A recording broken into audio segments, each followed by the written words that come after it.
The Senate could vote as early as this week on legislation targeting the Iranian nuclear deal. Joining us now is Senator John Barrasso, a member of several committees, including Energy, Natural Resources, Environment, and Foreign Relations. He's also the Republican Policy Committee chairman.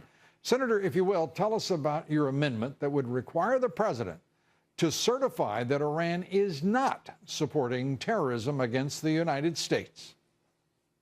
Well, I think we should force the president to certify that there is no terrorism, because we know that Iran basically is a country that supports terrorism. We've seen it with Hamas, we've seen it with Hezbollah, now we see it with the Houthis, but the president doesn't want to do that. But I think the most important thing, Lou, is that the American people get the chance to see whatever deal the president comes up with Iran, that it should come to the Congress of the United States before it goes to the Security Council of the United Nations. My big concern is the president is so eager for any deal that he's going to accept a bad deal. You know, Senator, what you say makes great sense, and I think reflects the will of the American people, according to every poll, every survey I've seen. But the reality is this is a president who's charging ahead. The president seems to have no trouble, if you will, in inserting his view, and it would be no more than that, it seems to me, that Iran isn't sponsoring terrorism. At what point, if we know that Iran is the world's greatest state sponsor of terrorism right now? We know that a third of our casualties in Iraq were the result of Iran's efforts to kill and to wound our men in action and women.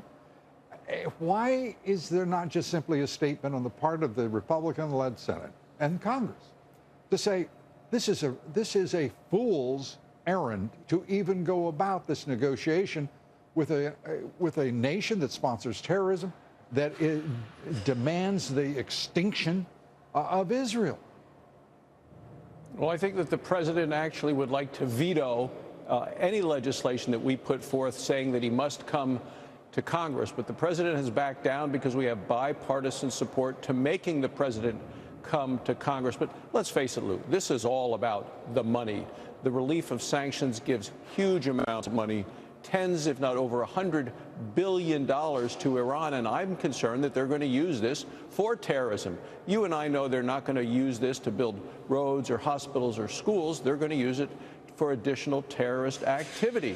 And the problem with this president is I think his judgment is so poor in foreign relations. We've seen it with his red line in Syria. We've seen it with the reset button with Russia and his desire, and he did, to pull all of the troops out of Iraq, which set up an opportunity for ISIS to take hold. I mean, that's why I just don't trust this president's judgment. And now he's playing what seems to be a schizophrenic game with Iran, where we're flying bombing missions, air support over Iraq.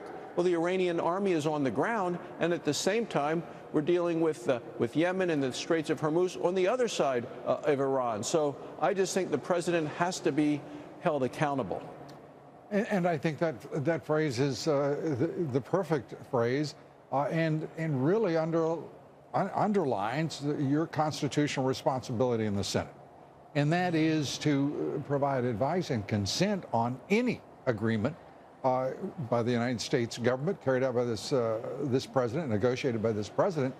Yet he's giving every indication that he is going to ignore the Senate if it displeases him, if it's a whimsical demeanor that he has adopted here toward the Congress, the Senate. What recourse? How can you hold him accountable? What recourse have you? Well, I think the American people realize that Iran with a nuclear weapon makes the world less safe, less stable, and less secure. And we want to expose what is actually in the agreement and why that exposes the American public to this additional risk of Iran with a nuclear weapon. And we know we're going to have a nuclear arms race because Saudi Arabia and Turkey, Egypt, the Emirates, all are going to want a nuclear weapon if Iran develops a nuclear weapon. And remember, the president 2 years ago promised that the goal of negotiations was to prevent Iran from getting a nuclear weapon. And now he's changed his tune, and now it's just managing a nuclear-armed Iran. Senator, good to have you with us. We thank you very much. Always good to see you. Thanks for having me. Senator John Barrasso.